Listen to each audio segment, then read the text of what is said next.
Você sabe que toda caravana a gente sempre mostra bastante a cidade, mostra a economia dela, do que depende a cidade, como é que trabalha a cidade. E a gente vai mostrar, o Thiago Vasconcelos veio aqui, fez uma reportagem especial para mostrar todo esse perfil econômico de Novo Horizonte que a gente vai conhecer, apresentar para você agora.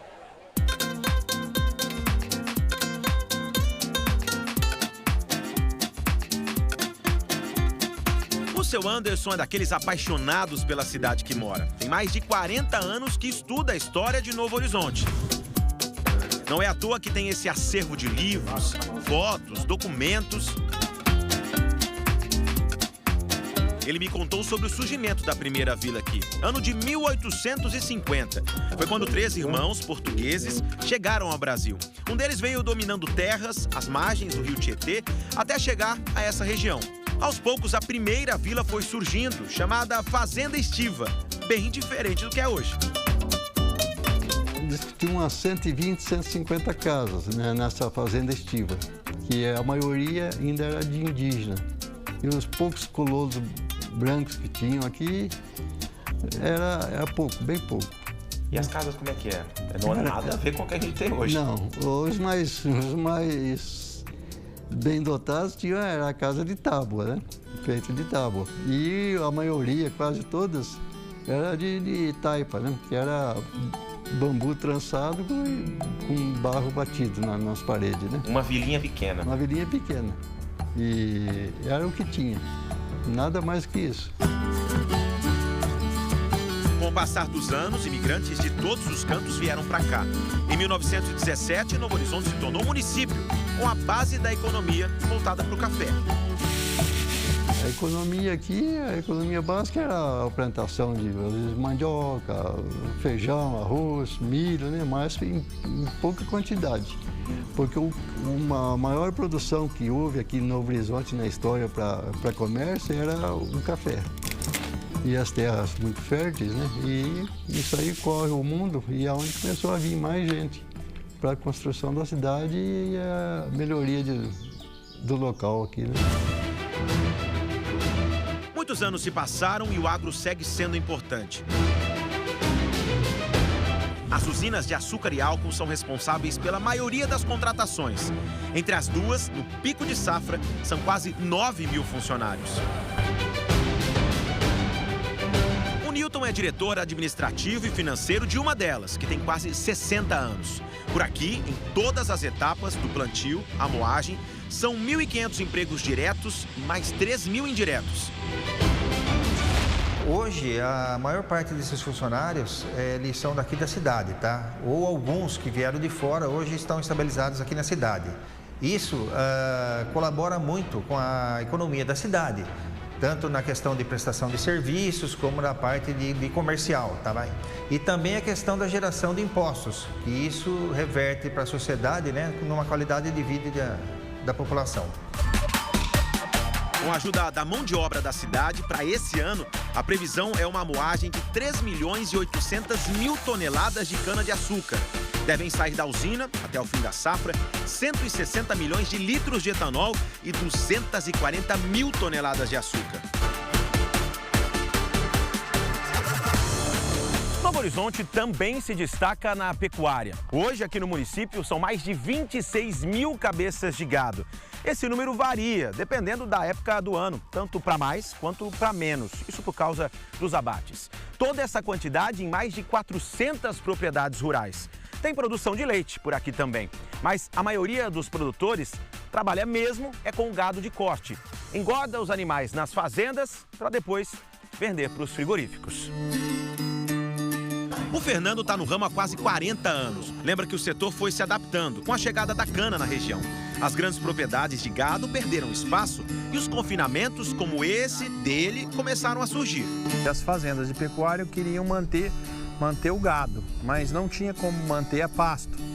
Então, na época, começou-se a criar confinamentos pequenos, entre 500 animais, 300 animais, naquela época, há 30 anos atrás. Hoje, com a evolução tecnológica de tudo, os confinamentos aumentaram muito de tamanho, né? Então, nós temos hoje, dentro do nosso município, grandes confinamentos de estático de 5 mil, 10 mil, 20 mil animais, né?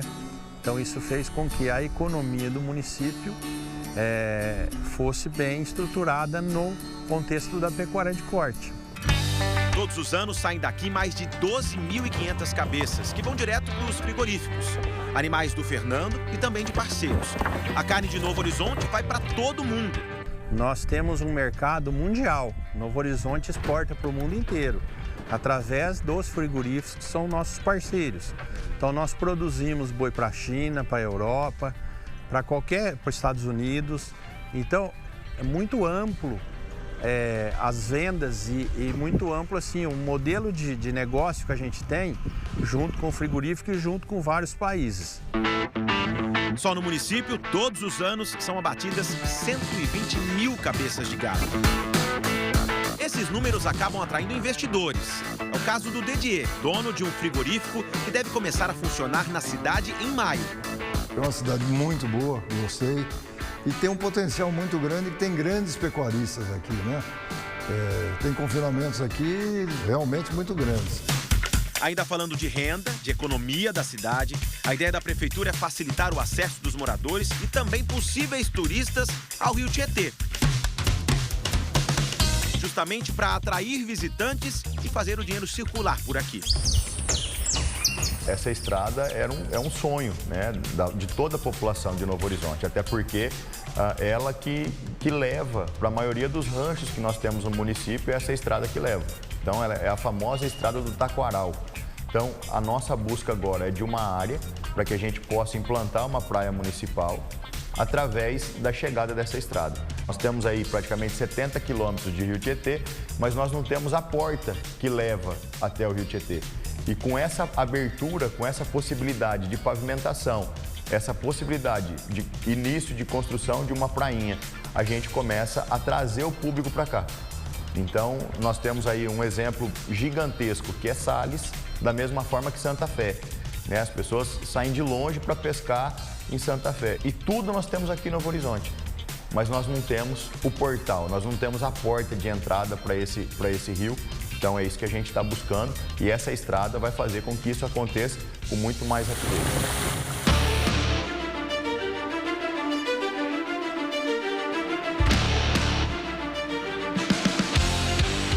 Ter um time de futebol e de destaque ainda é privilégio para poucas cidades aqui do Noroeste. E Novo Horizonte faz parte desse seleto grupo. As cores preta e amarela são a marca do Grêmio Novo Horizontino, equipe nova que começou em 2010 e já é orgulho para o município. E não demorou muito para fazer história no futebol. Em apenas 3 anos, saiu da 3ª divisão do Campeonato Paulista para a elite do futebol de São Paulo, onde fez belas campanhas e permaneceu por 7 anos. Já o ano de 2022 foi marcado pelo retorno do time para a 2ª divisão do Paulista, em um jogo que aconteceu aqui no Jorjão, Casa do Tigre, contra o Inter de Limeira. O placar foi de 1-2, em um jogo marcante não só para o torcedor, mas também para a equipe. O goiano chegou no clube quando tinha apenas 18 anos, cresceu com a equipe e sabe da meta importante para 2023, em todos os campeonatos. O torcedor do Novo Horizontino é muito grato a isso aqui, porque não é fácil uma cidade com 50 mil habitantes, a gente já teve na Série A1 esses anos atrás, e jogar uma Série B de brasileiro. Então, pelo tamanho da cidade, não era pra gente estar numa Série B de brasileiro. Então, o torcedor com certeza é orgulhoso desse time e nós fazemos parte disso. O Novo Horizontino também ajuda no desenvolvimento da cidade, na economia. E é um orgulho para quem vive aqui.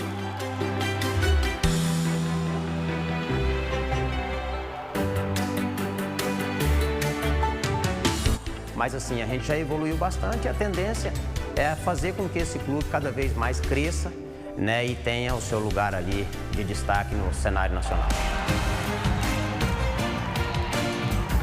Vencer aqui é muito diferente. Eu tenho títulos em alguns times, né, mas o vencer aqui é especial porque a minha família, muito da história da minha família, do meu pai, que puxa, passa por Novo Horizonte, né? A guinada que dá na carreira dele e automaticamente a minha, né? Então, assim, é uma felicidade dobrada de estar aqui, poder vencer e poder brigar por um título agora.